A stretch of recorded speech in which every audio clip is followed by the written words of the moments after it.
Audio release అయింది. తన తప్పు తెలుసుకొని అపాలజీ వీడియో కూడా చేసింది. అయినా కూడా అపాలజీ వీడియో నువ్వు అపాలజీ చేసినట్లేదు, సారీ చెప్తున్నట్లేదు, ఏదో డిమాండింగ్‌గా మాట్లాడుతున్నట్టుందని చెప్పి ఎన్ని ట్రోల్స్ అంటే, ఏడుచుతున్న వీడియోకి కూడా మీరు ట్రోల్స్ ఏసి చెప్పారు అలాగా. అపాలజీ చెప్పిన వీడియోకి కూడా మీరు ట్రోల్ ఏసారు. ఇప్పుడు చూడండి తన పరిస్థితి ఎలా ఉందంటే, హాస్పిటలైజ్ అయ్యింది. హాస్పిటల్‌లో బ్రీతింగ్ అందక ఐసీయూలో ఉంది. ఆక్సిజన్ పెట్టారు. అసలు ఇటువంటి ఘోరమైన స్థితి ఎవ్వరికీ రాకూడదు. తను చేసింది తప్పే అండి. నేను కాదనట్లేదు, ముమ్మాటికి తప్పే. కానీ తను చేసిన తప్పుకి రియలైజ్ అయ్యి సారీ అడిగింది కదా! యాక్సెప్ట్ చేయొచ్చు కదా! పెద్ద వీడియో చేసే స్థితిలో లేదు తను ఆ రోజు. అయినా కానీ సారీ అడిగి వీడియో చేసింది. కానీ ఈరోజు ఆ వీడియోకి కూడా ట్రోల్స్ ఏస్తున్నారు. మీమ్స్ పేజెస్ వాళ్ళు, ట్రోల్స్ పేజెస్ వాళ్ళు ఎవరైతే ఇన్‌స్టాగ్రామ్‌లోని, యూట్యూబ్‌లోని థంబ్‌నెయిల్స్ పెట్టి మరి చెప్పలేనండి. మొన్నే మా ఇంట్లో మా డ్యాడీ చనిపోయారు. 3 నెలలు కూడా అవ్వలేదు ఆయన చనిపోయి. ఇంక ఈ బాధ తట్టుకునే ఓపిక, శక్తి కూడా మాకు లేదు. ఇంకో చావు మా ఇంట్లో జరగొద్దని నేను కోరుకుంటున్నాను. ఆ పిల్లకి ఏమవుతుందో అనిపించింది. పచ్చళ్ళ బిజినెస్ వద్దు, యూట్యూబ్ వద్దు, ఏమొద్దు. అది సేఫ్‌గా ఉంటే చాలు. ప్లీజ్ మీకు దయచేసి రిక్వెస్ట్ చేస్తున్నాను. ఈ ట్రోల్స్, మీమ్స్ ఏవైతే ఉంటే కొంచెం ఆపండి. మిమ్మల్ని రిక్వెస్ట్ చేసుకొని అడుగుతున్నాను.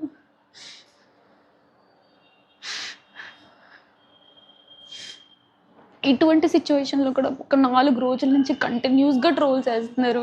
పెట్టిన రోజు మీరు రియాక్ట్ అవ్వలేదని అన్నారు. పెట్టిన రోజు నుంచి ఆ పిల్ల టెన్షన్‌లో ఉంది. ఏం జరుగుతుంది, ఏంటి అని కూడా అర్థం చేసుకోలేని స్థితిలో ఉంది. నెక్స్ట్ డే నేనొచ్చి వీడియో పెట్టాను. ఇలా ఇలా జరిగింది. ఆ మెసేజ్ ఎందుకొచ్చిందో నాకు తెలీదు. నేను మా ఇంట్లో లేను అని నేను చెప్పాను. దానికి కూడా ఫుల్ ట్రోల్ ఏసుకున్నారు. మీరు బయట కనిపిస్తే అది చేస్తాము, ఇది చేస్తాము అని చెప్పి ఇన్నిన్ని మాటలు అన్నారు. తర్వాత ఆ ట్రోల్స్ అన్నీ చూసి తను తట్టుకోలేక బ్రీతింగ్ ఇష్యూ వచ్చిందని హాస్పిటల్‌కి తీసుకెళ్తే వాళ్ళ బీపీ అదంతా కామ్ చేసి టాబ్లెట్లు ఇచ్చి మళ్ళీ ఇంటికి పంపించారు. ఇంటికి పంపించిన తర్వాత మా చిన్న చెల్లి వీడియో చేసి పెట్టింది. అది కూడా ట్రోల్ ఏసి మాట్లాడారు. ఇదంతా ఎందుకొచ్చింది అని చెప్పేసి. అపాలజీ వీడియో అయితే మేము చేయించాము. ఆ అపాలజీ వీడియో 30 సెకండ్స్ పెట్టింది ఒక షార్ట్ లాగా. అది అపాలజీ చేసినట్టే లేదు. మీరు పెద్ద ఫార్మాట్‌లో వీడియో చేయలేదు.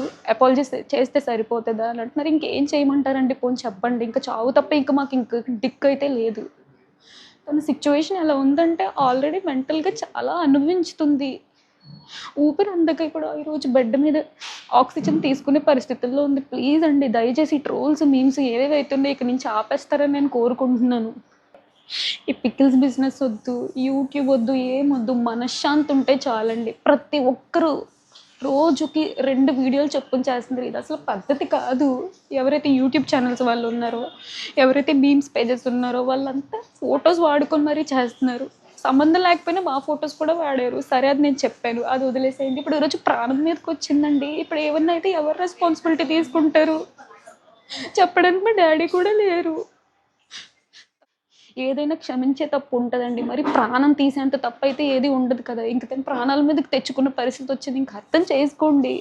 న్యూస్ ఛానల్స్ వాళ్ళు ప్రతి ఒక్కళ్ళు ఇది ట్రెండింగ్ టాపిక్‌లో చేస్తున్నారు. చాలా ట్రెండింగ్ టాపిక్స్ ఉన్నాయి. ఇప్పుడు చాలా సమస్యలతో ఉంది రాష్ట్రం. ఇంక అది వదిలేసి ఇంక ఇదే పట్టుకుంటారేంటండి? తను ఆల్రెడీ అపాలజీ అడిగింది కదా! తను క్షమాపణ అడిగింది కదా!